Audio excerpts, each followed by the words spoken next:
bir kun shunaqa voqea bo'lganki, Madinaga bordik. Payg'ambarimiz masjidlariga, Masjid Nabaviyga bordik. Ravzaga kirishlik uchun navbatda turibmiz. Shu turganimizda bir kishi Masjid Nabaviy hovlisida devorning tagida tasbih o'girgan holatda o'tiribdi. U kishini oldilariga borishga harakat qildik, lekin zikrda bo'lganligi uchun xalaqit qilmaslik uchun bormadim. Ravzaga kirdik, chiqdik. Ertasi kuni kirdim. Yana o'sha yerda o'tiribdi u kishi. Va undan keyingi kun yana kirdik.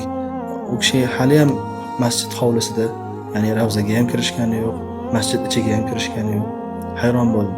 Va atrofda yonlarida shogirdlari bor ekan, ular u kishiga taom berib, suv berib qarab turishgan.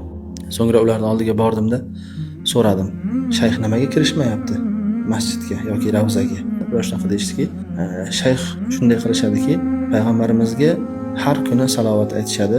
Madinaga ilk kelganlardan beri salovat aytib o'tirishibdi. Qachonki u kishini tushlariga payg'ambarimiz kirib, o'zlarini huzurlariga chorlamagunlariga qadar salovatda bardavom bo'lishadi. Va ertasi kuni ko'rdim, u kishi u yerda yo'q. Bildimki, payg'ambarimiz tushlariga kirishibdi va u kishini huzurlariga chaqirishibdi va ravzaga kirishibdi. Va shogirdlardan so'radim, haqiqatda mana shu narsa bo'lganligini tasdiqlashdi. Bundan nima olamiz biz? Ya'ni Madina Munavvaraga borsak, ravzaga kirishlik uchun ko'pchilik oshiqadi. Avvalo u yerga kirishlikka loyiqmizmi yoki yo'qmi? Payg'ambarimizga yetarlicha muhabbatimiz bormi yo'qmi?